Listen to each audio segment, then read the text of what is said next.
Welcome to the Dial Global Virtual Lounge. This is the show where we discuss the future of the modern workplace and the impact of diversity, inclusion and belonging with the world's most successful and innovative business leaders. Today we have got an exceptional panel lined up for you. We have Marnie, Millard, OBE and Group CEO for Nicholls Group. I'm sure many of you will know Vimto, the drink, which is what they are very famous for. Thomas Ennis, who is the CEO of Thomas Ennis Group, which includes a number of well-known household names such as Spar and Foodill. We also have Nadine Maggi, who is the Group Managing Director for Hain Daniels Group. And again, many of you will know a lot of the household brands such as your Covent Garden Soups and Linda McCartney's as well. So welcome to the show, guys and girls. Thank you for having us. So today we're going to be talking about a whole host of different things around business inclusivity, but most importantly, leading in uncertain times, which I think we can all agree at this present moment is pretty challenging for everyone. And I think what will be very interesting to learn about, because you are all experts within food, FMCG, and of course retail, what you're personally experiencing at the moment, and also by way of a very brief round robin, if we can kind of share with our listeners what some of the things you are doing at the moment are, and a little piece about you and your career history. Thomas, just because I love picking on you, I'm going to come to you first, if that's okay. And then I'm going to go around in the order of what is on my screen, which is Thomas, Marnie, and then Nadine. Firstly, as I told you before, I curse when I speak, so I hope I don't offend anybody. The odd F word is going to come out. I'm not going to try and not use it. So we have 11 stores based across the city centre of Dublin, on the outskirts, suburbs, different stores. So what we've experienced has been a mixed bag of everything, really. I have fuel forecourts. They're gone. They don't even trade. They're really poor. I've become an expert at selling plants. So I went from selling food and been innovative in the food business now, and I'll forget everything about plants. So if anyone wants to know anything about plants, I'm your man. So that's how we kind of changed. Our bigger stores in the suburbs are exceptionally busy, but our city centre stores are non-existent. I suppose what kind of caught me off guard was how quick this whole thing happened. So and how quickly we had to adapt. As you know from talking to you before, I love a challenge, and I love the fact that we had to be innovative very quickly. And I'm very, very lucky that I have a fantastic team of people around me, and we did change, we were innovative, we did adapt, and we're okay at the moment. So again, luckily that I had a good team of people around me. But if there's one thing I think that people have to do currently, is you have to lead. You have to be a leader, and you have to lead by example. So the fact that I'm in, since this started, I've been in every day, twice a day, you're in the morning and the evenings. And I think your people have to need that, okay, it is changing, it's challenging and all them things that's going on. But if they see you there leading by example, and I think that helps with the team, That's what we've done. That's a small version of what we've done. Thanks, Thomas. Marnie. Oh, thanks, Layla. Not dissimilar to Thomas. I mean, as Layla will know, we've had an agenda of flexible working for many years at Nicholls, but we haven't ever overnight taken everybody working either at the office, our depots or our factory into remote working, which is what happened actually the 23rd of March. And I think, like Thomas, it's really testament to the people around me, and a massive shout out to our IT team, which is actually very, very small and compact and bijou. But I'm pleased to say every single transaction that occurred pre-COVID-19 occurred post-COVID-19 over 24 hours seamlessly. So, that was a massive start. So, as a leadership team, then it's really important to revisit how you're going to communicate, because unlike Thomas, we didn't have a physical presence open anywhere in the UK. Everything is being done remotely. So we've had a series of initiatives around working from home and making people feel at home. It's clear when you've got a business that's got lots of working parents and the children are homeschooling, to expect everybody to jump on a Zoom call at the drop of a hat is just not feasible. So we've been very clear that we just want people to do what they can and create an environment where if they are struggling at home to really communicate with their line managers straight away so that we can help bridge the gap and support. So that's very much been the people side of it, you know, which I could talk for longer about. But from a performance around the business, we've got 3 distinct routes to market, and they're all behaving quite differently. So UK packaged, which is supplying product to the UK grocery market. You know, we had quite a tough start at the beginning of lockdown because clearly Vimto is not a priority item. We recognise that, although for many of our lovers in the Northwest, it is the priority, an essential everyday item. So, you know, initially we had a huge amount of out of stocks in the major supermarkets. That's all been bridged now, and it's sort of business as usual, although we've got pockets of our portfolio that are performing much better than others. So no surprise, squash, for example, for in-home consumption is very, very solid, and you know, having a good time of it. If we then look at convenience, that's been really interesting the last couple of weeks because we've gone from providing impulse lines into the convenience sector to actually the convenience sector having higher footfall, higher baskets, and essential everyday items in there. So as you can imagine, for somebody like Spar or Booker and their Premier stores, it means their whole profile of demand has had to change overnight, and there's no historical data to help them with. So some very different changes taking place in the UK. Out of home, you know, closed overnight with the shutting of the cinemas and everything. So, you know, got the majority of our team, I'd say probably 96% of our team furloughed there. And again, that's a sensitivity when you've got people in the business absolutely working their socks off and other people being furloughed, that you ensure that balance of fairness. And again, I think, you know, as I think and I write another chapter of my book as we come out of this, it's made me very proud of the team because there's been nothing but support across the. So somebody might be having a day to make a difference, who's on furlough, who's making some volunteer work, and that's being encouraged and talked about just as much as everybody who's actually in the business. And then international, you know, that's been really interesting in that at the moment our markets are holding up very, very well in Africa. But what's been more interesting is Ramadan in the Middle East. That's where we sell over 35 million bottles of Vimto a year. And what's actually happening is we often observe in the Middle East that social media is so much stronger than it is here because it's a way of connecting to the outside world for many households. So the actual reality is that just as much Vimto is being drunk right at the moment, we're only into week 1, but essentially all of those iftar meals at evening time are all being done virtually now. So it's going to be really interesting when we come out and we can evaluate the different behaviours, not just globally, but in each market. So that's a bit of a whiz round of where we are right here, right now. Fascinating. Thanks, Marnie. And Nadine? A bit like Marnie, it's been a real mixed bag.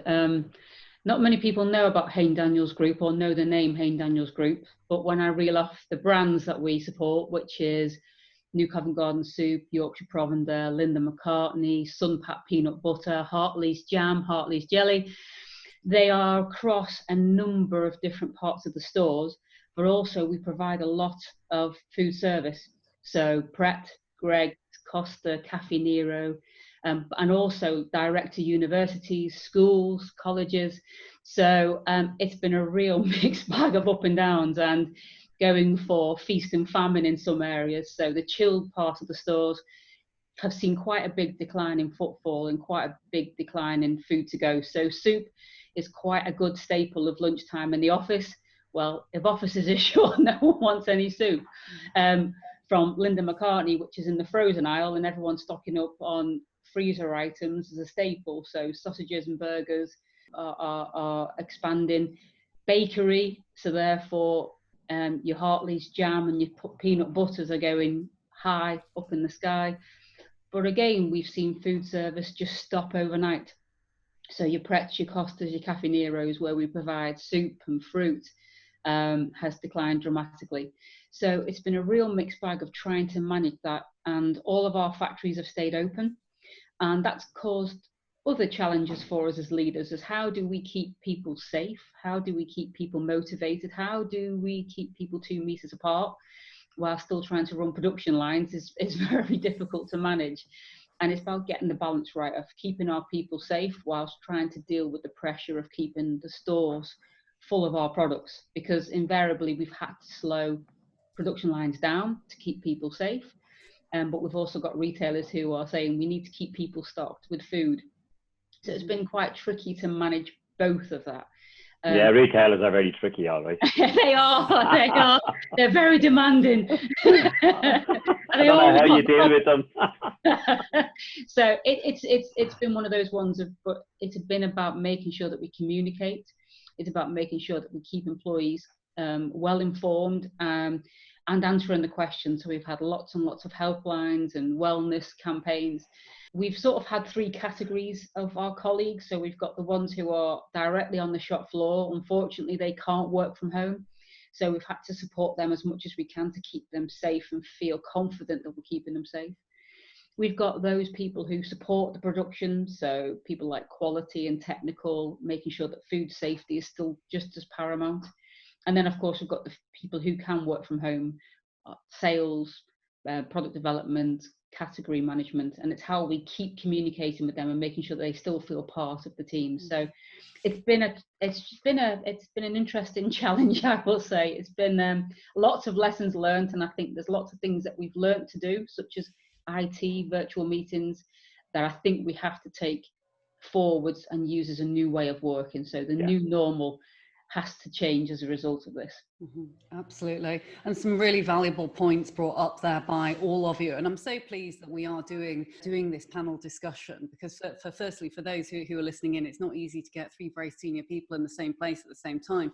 But also, I think, I'm very pleased, I should say, first and foremost, that actually food and food heroes, as they've been called in the press at the given time, are really being given positive media coverage and positive press, because it is an industry, manufacturing and certainly retail, FMCG, that is one, I think, that has got a number of different challenges from many different angles. And it is times like this that we see this absolutely come to the forefront, where there are, and I'm not saying they have it easy, but I speak to many leaders and many members of ours who work in the financial service sectors, within the service offering industries, which again have very different types of challenges. But obviously with manufacturing, with retail, with premises that are physical, there is not the physical possibility to have everyone be able to immediately work from home without everything kind of to a degree grinding to a halt. But what's really interesting about hearing from all of your stories is that actually it is, even though we work within FMCG broadly, actually the challenges and the differences within all of the different subcategories and kind of the sectors almost within the sectors is very, very, very different. And I guess this brings me to kind of, I suppose, my next question, which is around exit strategies and future planning. And, whilst again, I think, and I can see you there laughing, Nadine, and I agree, because really it's no one has a crystal ball, right? We don't. You're speaking to Ipsos and Ipsos Mori CEOs who absolutely are fantastic when it comes to, future planning. And even they are saying, look, we don't have a crystal ball, but even in times of difficulty, there has to be some kind of strategy planning and planning for what an exit looks like, whether that is V-shaped, whether it is an L-shaped, what it looks like.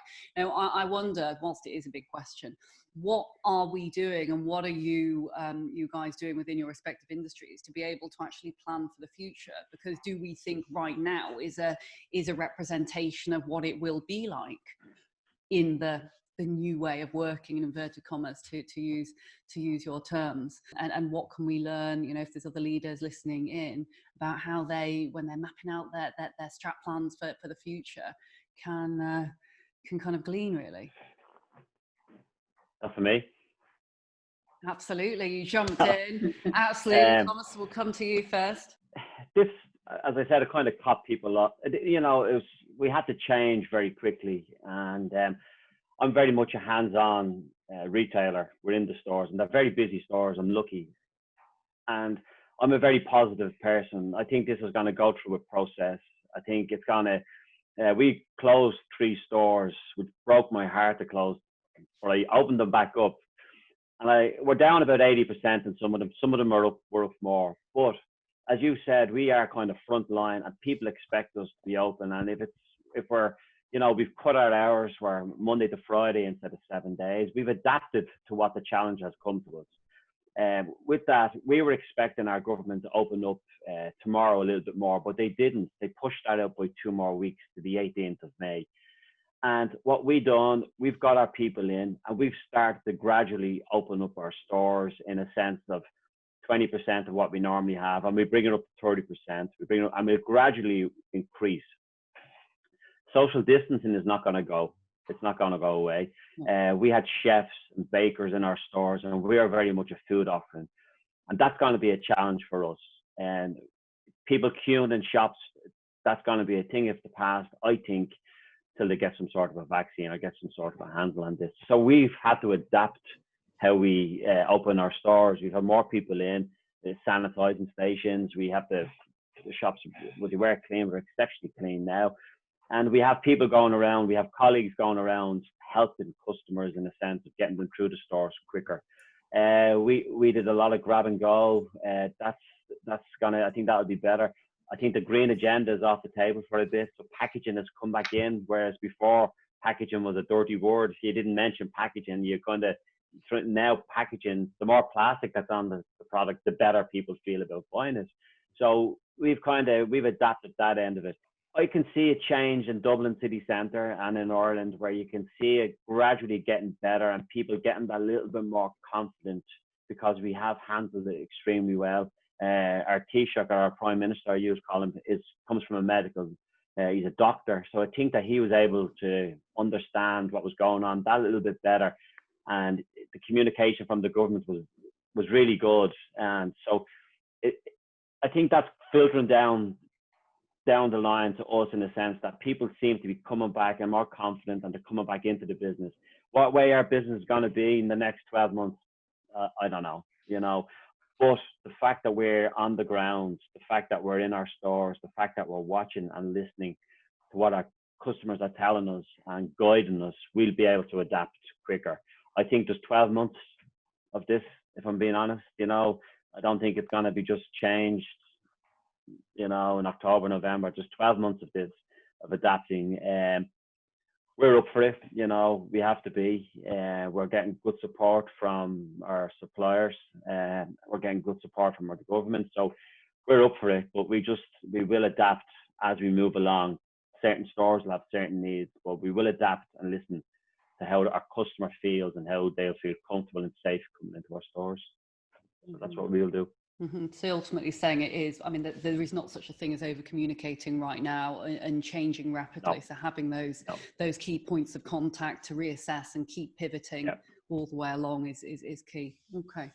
Yeah, I mean, I agree a lot with what Thomas has just said. You know, it seems obvious to me that until we have a vaccine or we have medicinal input, you know, to help if you get COVID-19, that social distance is going to be here with us for some time.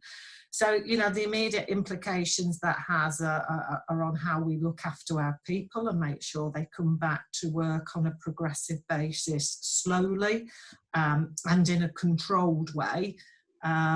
Because, you know, the challenge we're going to have is if the Prime Minister, as is being suggested on Sunday, starts to talk about a clear exit plan, You know, unfortunately, that won't have every I dotted and every T crossed. I suspect it will be a broad brush approach to this is what we'd like you to do, which is likely to say, if you can still work at home, please continue to do that. But, you know, if we come back to the well-being of our people and how long we will have been in lockdown by whatever date he suggests we start to try to get back to a new normal, you know, we're going to have everybody wanting to be back in the office all in one go. I'd already suggested a red and blue team, so I think they got that idea from me. So I think what we've learned going into this virus is you know, as a leader, there are certain decisions you have to take with your team that are very much around common sense. And, you know, if it was your brother or your sister coming to work, how would you want them to be treated? Because you don't get the detail that you need, that your people want from you immediately. So we've got that all in the planning now. Consumer behaviour is going to be dead interesting, isn't it? And I think we're going to have different behaviour taking part in urban areas versus out here in the country where I live, where, you know, for example, our local pub is intrinsic to this little village I live in. My daughter's in London in a flat without any outside space. So, you know, her hour of exercise on Primrose Hill every day is really important to her. So I think I'm with Thomas. It's really, really hard to predict what will the shape of our business look like to cope with a new structure potentially in out of home. When will the cinemas open? You know, what will it be like for restaurants to cover an overhead with perhaps half the covers coming in every night?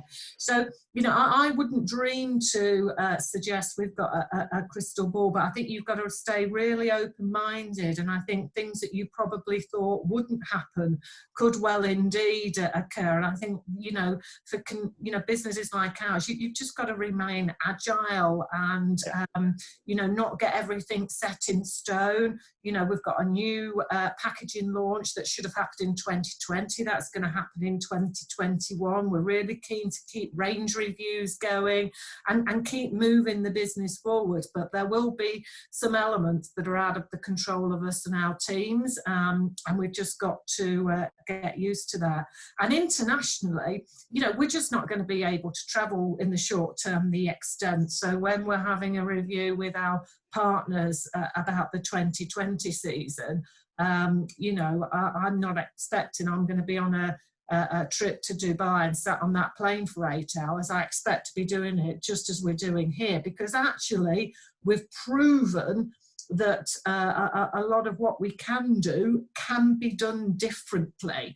And therefore, you know, how do we take the best of what we've learned in the last 6 weeks and deploy them going forward? So my team are talking about building back better, and I really like that, because I do think there's some significant learnings we've taken, me included, about I'm a very face-to-face person. So this is particularly challenging for me as an individual, but you know, we've had to get used to it, and as a result, I think you dismiss some of the preconceptions you had around, you know, working in a different way. So I think there's good, I think there's bad. I just think it's very, very difficult to predict exactly, you know, the conversation we four might be having in another 12 months, because there's going to be different things happening in different parts of the market. Yeah, I think to build on Marnie's point, I think agility and flexibility is going to be in the portfolio of every leader going forwards, because it is hard to predict the future at this moment in time. And whilst you can, for example, follow trends, look at what's happening in Europe to see what's the retail sales going to be predicted, staying close to your customers and having regular conversations with the retailers to say, okay, so what's your predictions for where you're going to be? I don't think we can truly predict that. We are just planning to carry on as a new normal, which is we don't believe that the 2 meter distance is going to be listed any time soon. So we are working all the contingency plans of, if we continue to work the 2 meter rule for the next 6 months, 12 months, 18 months, what would that look like?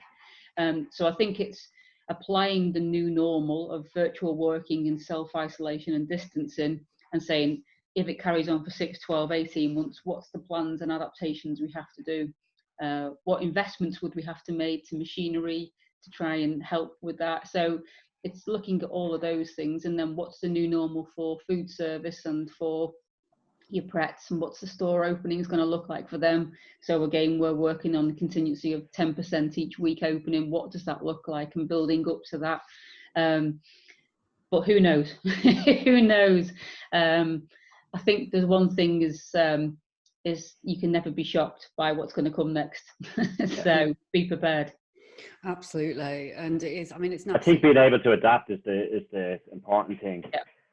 You know, in all businesses, Leila, I think you have to be at the front of it. You know, you have to be, as I call it, on the dance floor in the shops. You have to be on the floor. You have to be around. You have to kind of be listening to what's happening, because staff are nervous, customers are nervous, and you got to listen to them, you know, and you got to really take on board what they're saying, because people are nervous, you know, and you have to treat them, enough for kids, and you have to treat it as if one of your kids working there. How would you'd want the environment to be safe, you know, and for your colleagues to feel safe, for your customers to feel safe. And I think that's going to stay for a long, long time, until I think we get a vaccine, or we get something medically that tells people that we're on top of this.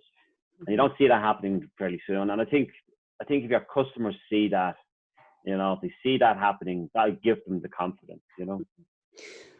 Absolutely, and I guess if we do look at the silver lining of this cloud, if there is one, it is not only that almost the lines of personal and business have become somewhat blurred. Not only can we see into almost the heart and soul of people's homes and things like that, it does allow that different way of connecting with people on another level, I think. And, you know, to your point there, Thomas, you know, about and also you know, Marnie's there about considering people as family and such like, and some of the basic fundamentals of humanity, though those are absolutely key. So I guess as business leaders, you know, obviously we must of course tick the boxes by following government advice and everything like that, and look at where we can contingency plan, but you know, again, you kind of mentioned data there. I think a number of you, and I think we can, especially in the modern world of digital, we can get so incredibly fixated on data when actually it's out of date. Give it a week in the present climates. I mean, it's out of date and we're moving on. So how relevant is that data?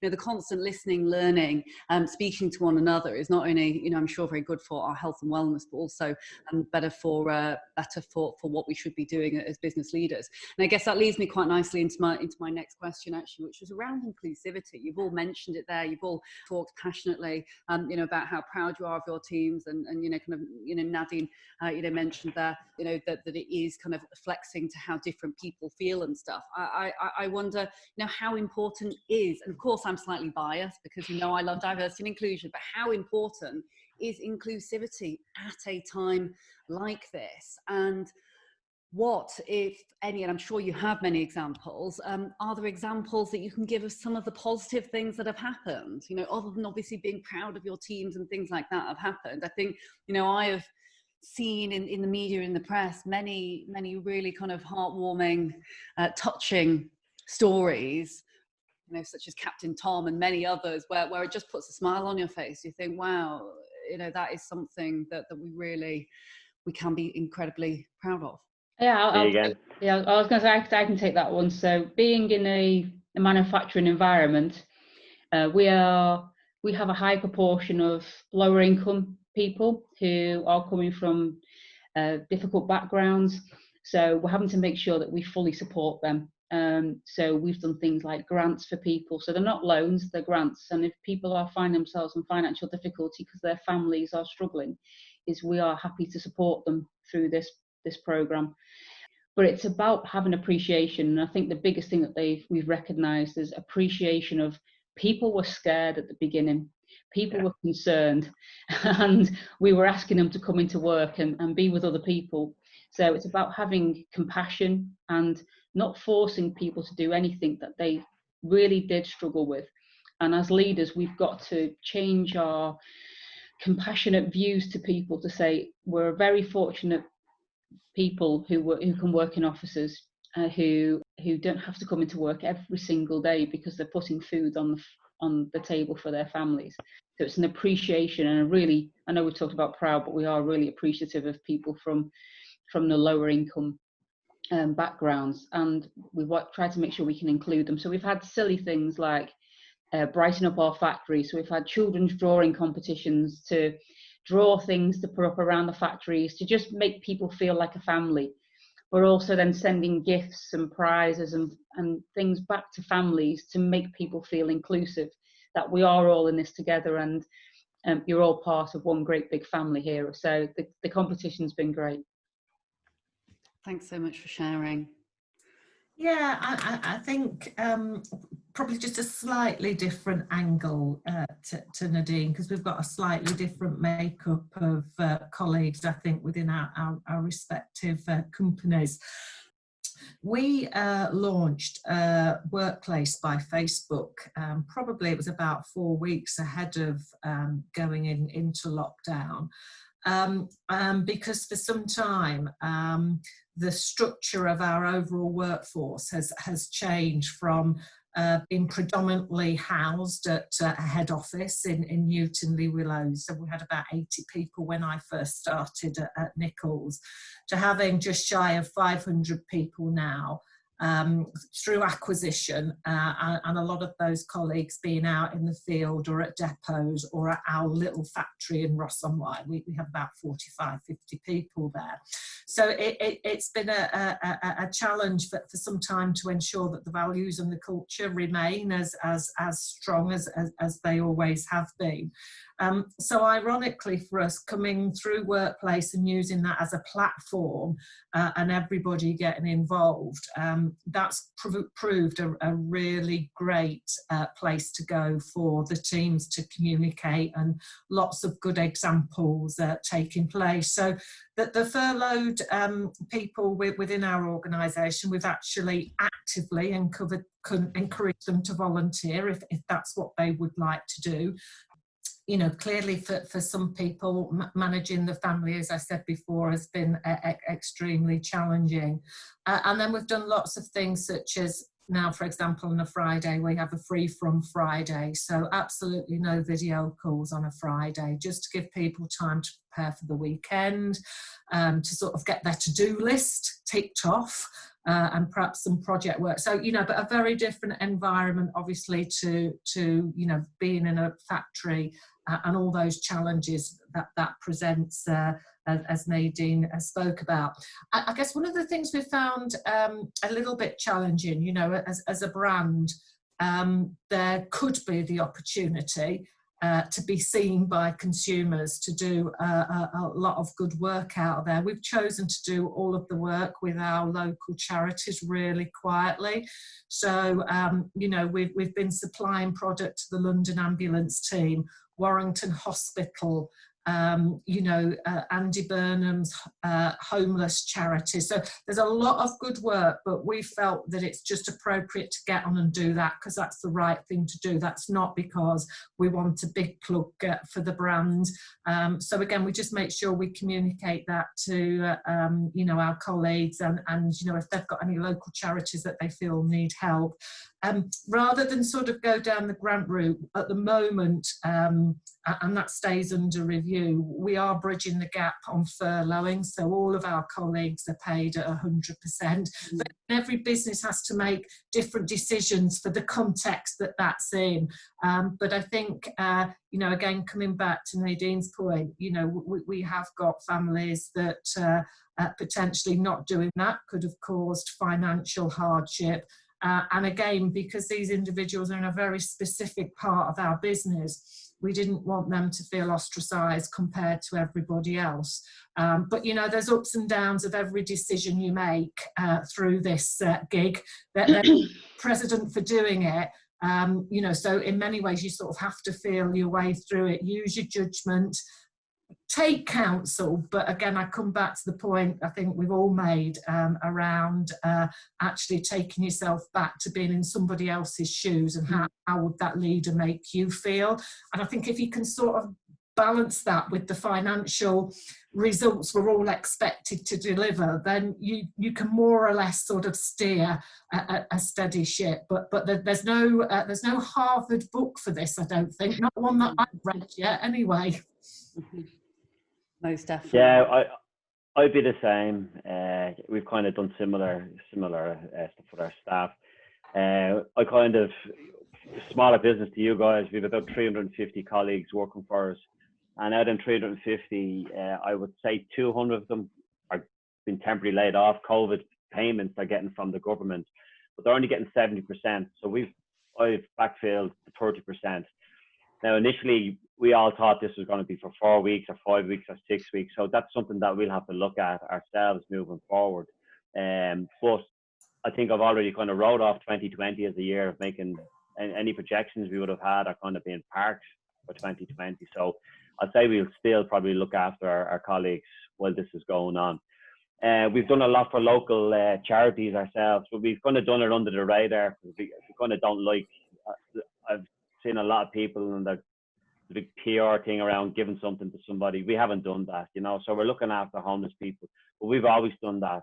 Like I started my own business 15 years ago, and in the city centre of Dublin, it's the most beautiful city around. But there's a lot of homeless people. And it's very sad. So we've always done that. So we don't do any PR about it. We just do it. I'm very lucky, and I've said this to you when we talked the last time. I have exceptionally good people with me that are with me since I started, and our business is very much a people business, and I'm very much a people person. And you know, I'd be lost if we didn't have the quality of the people that we have at the moment. And I think what this has done for us as a small company compared to yourselves is that people have come out of the woodwork that you've never seen before, and they've gotten involved and they've done stuff they have never done before, and that's fantastic to see. We have a young guy who's probably a supervisor in one of the forecourts we have, and talk about somebody who has shined. He really has come out of his skin, stepped up, and you kind of, before you looked at him as a supervisor, and you kind of said, okay, well, maybe that's his limit. Now, for the last 6 weeks, I'm looking at him and said, that guy has potential management. He's just, anything that's been thrown at him, he's just been really fucking doing a fantastic job. So stuff like that has, you know, this has shown a lot of people, and there's been one or two that have gone running as well. So that'll always happen. So, you know, and some people that you expect to behave in some way of behaving differently. So that's part and parcel of it. But all in all, I have to admit, it's been kind of very interesting to see how people have behaved, and they've all behaved, you know, really, really top of their game, which is lucky for us. But inclusivity, yeah, I mean, everybody from the bottom to the top has been really good. I think the important thing is that you need to be there for them, because it is, like, people, it is mentally challenging for people as well. All of this change, you know, not being able to meet your friends, not being able to do, as I said, I've 4 kids from 17 down to 8, and it's tough for them not to be able to see their friends, not be able to see their grandparents. So I think as a boss, you have to be kind of exceptionally flexible with what's going on with people's lives at the moment. And I think if you do that, and I think if you kind of get through this crisis with that flexibility, I think you'll come out at the end of it with a better understanding of your people, and probably a better person as well, which is, I suppose, not a bad thing, you know. Really interesting from hearing from all of you there, and what is common throughout is that emotional intelligence piece that you all have in abundance, and I absolutely love it. Completely right to be giving back to the community, and ultimately, you know, it is, you know, it's doing good for future generations, and it is setting great examples, because it is a time that not one of us have experienced. I'm sure, I know people are comparing it to the war and such like. I'm not sure how much you know, that is right or wrong, but certainly you know, what I see is a lot of those most successful leaders, and the ones that are really championed by others in the business, like yourselves, are those that really are taking the time to listen, really are taking the time to utilize the emotional intelligence that they have to be able to give that comfort. to people in the organisation. And it's interesting, just from a far more holistic perspective, I suppose, when you look at business and leadership and management and you read all the textbooks and this kind of thing, is leadership, management and businesses and their ethos seems to be, moving so much up the scale kind of in terms of humanity doing better for the wider society and such. And those emotionally intelligent leaders that are happy to kind of almost share some of their vulnerability and say, look, not perfect, but we're doing our best, are ones that are absolutely kind of, I think certainly coming out on top. And just before we kind of wrap up for today, because I know that you're all very busy and I don't want to take too much of your time, I have a number of questions from our membership and from others who have kind of written in on LinkedIn and through my network who have been keen to ask questions. So I think we'll actually kind of end things on a light note, actually, because a number of the questions that have been covered today and asked by people were, as I expected, already answered by you. So for those that are listening in, hopefully that did answer a number of the questions there. And I have one for each of you before we summarise. So Nadine, I'm going to come to you first, if that's okay. Now, you're ex-forces, HM forces for the Royal Signals. Yes. And it is a very, very special day this Friday, albeit this may be released afterwards, but still highly relevant. It's a very special day this Friday, which is a rare bank holiday for the UK. It's VE Day, Victory in Europe Day, and it's the 75th anniversary, which is amazing. And we, doing a number of interviews, around those in the forces. And a couple of people have asked, and I'm interested to know this as well, is do you still have close connections and affinity with your time there? And is there anything from life in the military that has translated and actually given you help and support into your commercial business life? I think absolutely. I think my background ultimately helped me through this situation, because as a leader in the forces, you are trained to deal with uncertainty, and you are trained to make sure that you always look at the positive, you always keep focused on the end goal, you always keep focused on the vision, but ultimately you lead with authenticity and you lead with compassion. When it comes to my connections, as I have a very broad connection of some very close people who I joined the forces with over 30 years ago, and we usually meet up every year. So this year we decided we were going to do it because we all hit a magical birthday number. So we have decided on VE Day we are going to do a virtual Facebook group where we're all dressing up in our old uniform. How I know I'm going to get it on, I have no idea. Love it. Send us pictures. Time has not been kind. Nadine. Yeah. I think I'll just put a hat on. But ultimately, that camaraderie, that friendship, that family that I learned in the armed forces will live with me forever, and it learned me some great lessons of how to treat people. No matter what level, you treat everybody the same, you treat everybody with respect, and you make sure that you have empathy for everyone. So I feel I'm very fortunate that I've got a background in the armed forces to be able to cope with what's been going on here and now in the present. And yes, there will be some virtual drinks flowing on Friday. Well, that is great to hear, and I have a lot of respect for the forces, and so that was really, really brilliant insight. And next, Marnie, to you, if that's okay, or Marnie OBE, in fact, which is what are some of the questions were, and again, I know we have two female leaders here, and I don't want to make this just about gender diversity because it isn't, but we had a couple of write-ins here from those who are asking advice. I think for those who are young aspiring leaders, and I even put myself into that category, to be fair. What advice and guidance can those not only females but also others in various different diverse and inclusive areas learn from some of the key things that allowed you to achieve that OBE, because you obviously, I think it was the first to be the sales director for Vimpto, if I remember correctly. It was your former company, actually, wasn't it? Yeah, when I was at McCaw. I mean, I think I'll just switch it around, because I think as leaders, and when we talk about diversity and inclusion, it's up to us to look in the mirror and really ask ourselves, perhaps certainly on the gender piece, why in certain sectors we're not making the progress we probably would have expected, would have liked, and certainly, you know, therefore the quotas are not really delivering. You know, if you look at a main market PLC, you know, there's a massive difference between the non-exec gender balance versus the exec, and particularly if you get into AIM listed companies like ourselves, where it's quite normal to have 2 execs as part of the board. You know, some of the quotas are a really steep challenge. I think it's up to us to really work hard with our middle management and our talent coming through the organisation, because it's not rocket science.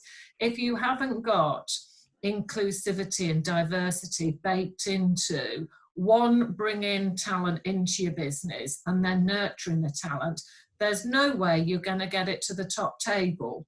And I am very straight talking like Thomas, and I get a little bit frustrated that that particular viewpoint is not really recognised. You know, we as leaders develop and work with the talent, and it's up to us to nurture it and bring it to make sure that then as a leader yourself, you've got choices. It's my job to present the board with choices in succession planning around the leadership team. So I do think that's an important part to land. I think anybody in their career now, my biggest piece of advice, and one of the things I've reflected as I became CEO at Nicholls, because you're asked to speak and you really start digging deep and thinking about what you've done and what you achieved. Actually, when you're in it, you're just running at 100 miles an hour and you're seeking an opportunity here and you're making this happen there.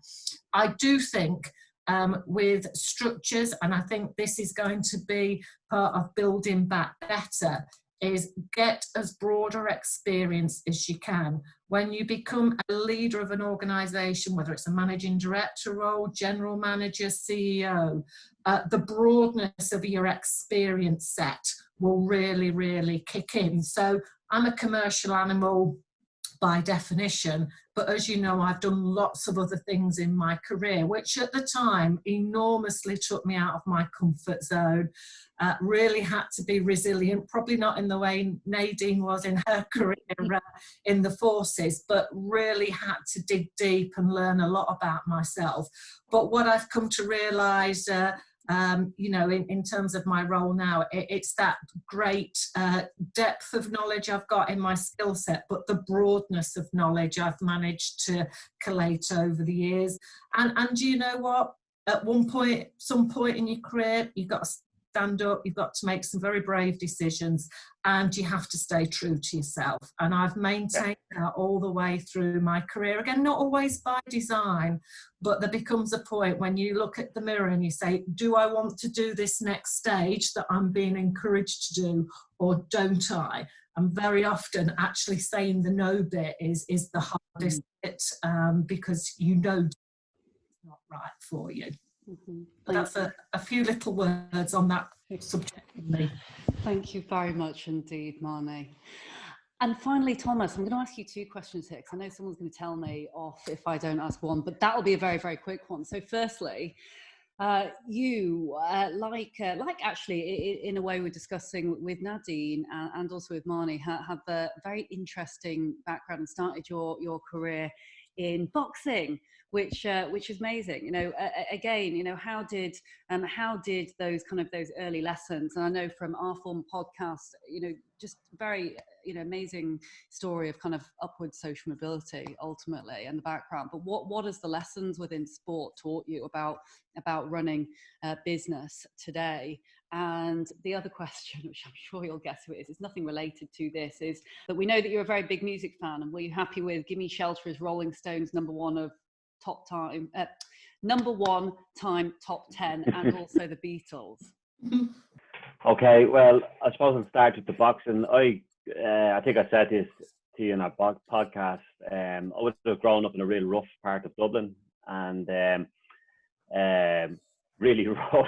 So I suppose I boxed as a sport because I enjoyed it. I don't drink or smoke, you know. It gave me unbelievable discipline in my life.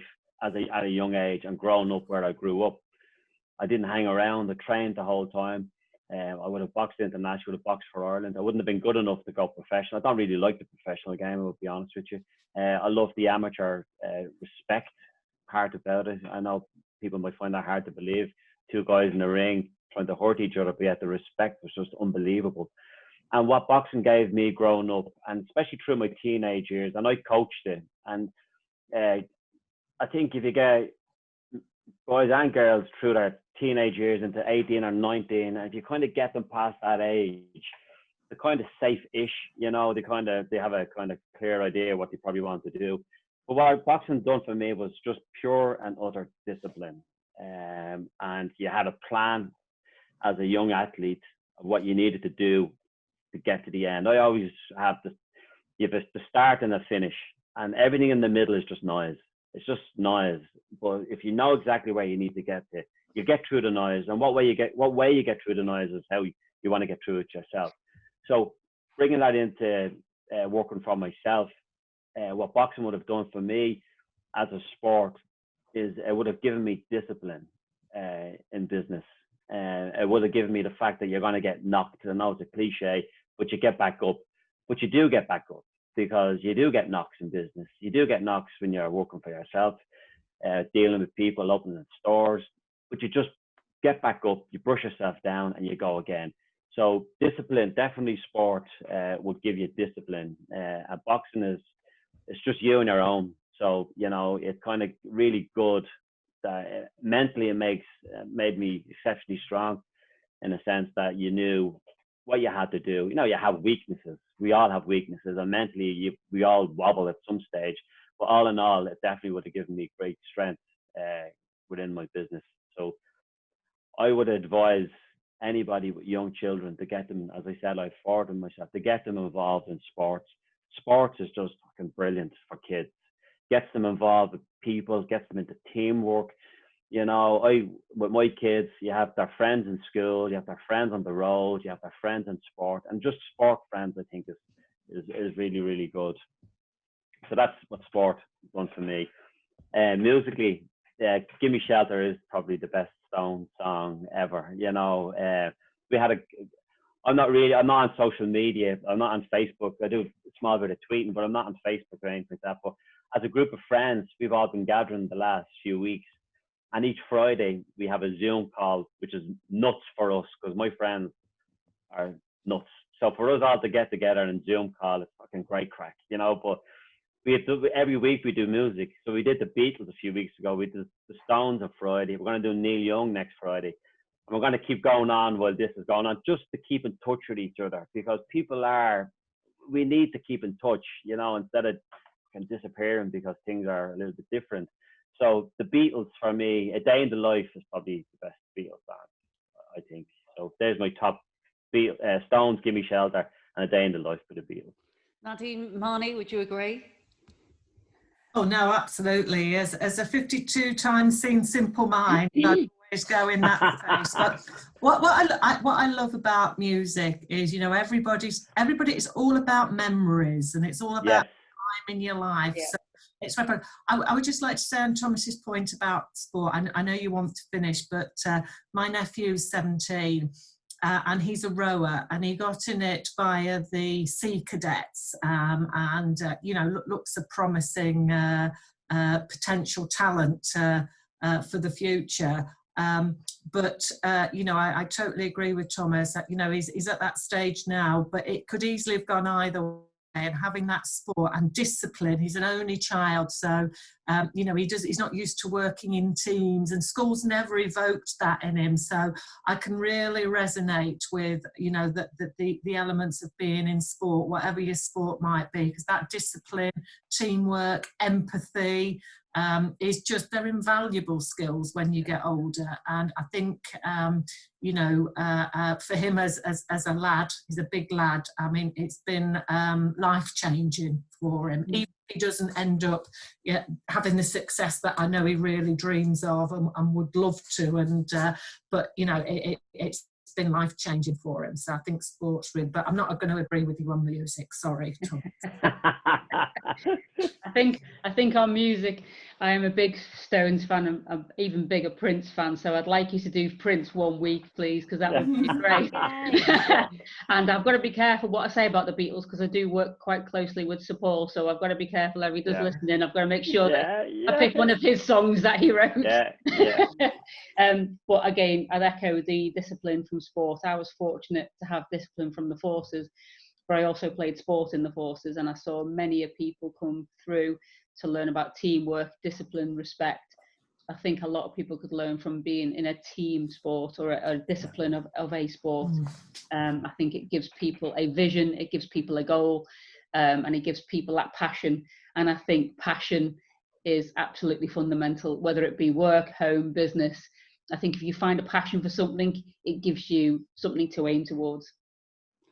Absolutely, couldn't have said it better myself. And my mum has seen the Beatles live, actually. She loves them in Liverpool.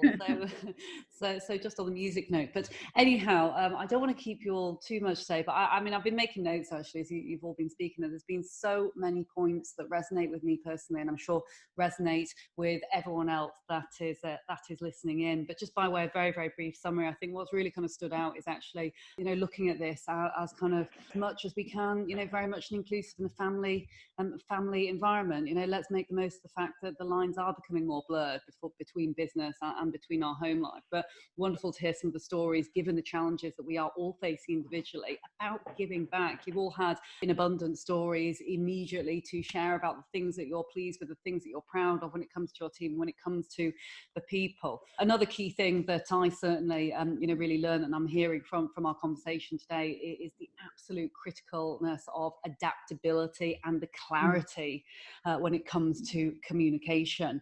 All of you clearly are communicating a huge amount with your teams and all champion the people within the business. And so, really giving people that genuine kind of listening ear to be able to share issues, to share their, their problems, their worries, their concerns. I think as business leaders, also looking after mental health, you've all touched on health and sport and mental health and such like, but looking after the mental health, not only of ourselves as leaders who are, being the mouthpiece and the voice out to everyone else, to make sure that there is, also still time to look after us, because if we aren't looking within and looking after ourselves, it is very difficult to look after others as well. So, just thank you all, again, ever so much. And I will finish on one of my favourite quotes, actually, if I may, because it sprung to mind a couple of times, and I thought of it today. And actually, most people think of it as being a Charles Darwin quote, but it isn't. It is, and I wrote this down, a Leon Megginson quote, who's far less known, but it is a quote about basically it's not being the strongest of the species that survives, nor the most intelligent. It's the one that is genuinely the most adaptable to change. And the stories that you've all shared today are very much around that point. And so, lots of key lessons to learn, and hope you've all enjoyed yourself. And I know everyone else who's listening in at home or wherever they are has enjoyed themselves too. So thank you very much. No worries, Layla. Thank you. Thanks so much. My name is Layla Mackenzie Dallas, and you've been listening to the Dial Global Virtual Lounge in our series, Leading in Uncertain Times. You can check this out along with lots of other free support material on our COVID-19 hub on www.dialglobal.org. And if you were making notes during this episode and you didn't manage to write it all down, don't worry at all. We're going to put all the key learnings there into the show notes post today's episode, and you'll be able to tune in whenever you want on demand. And obviously do feel free to reach out if you've been affected by anything today, or you want to just chat and have someone friendly to listen to, then do please not be a stranger. Thanks again.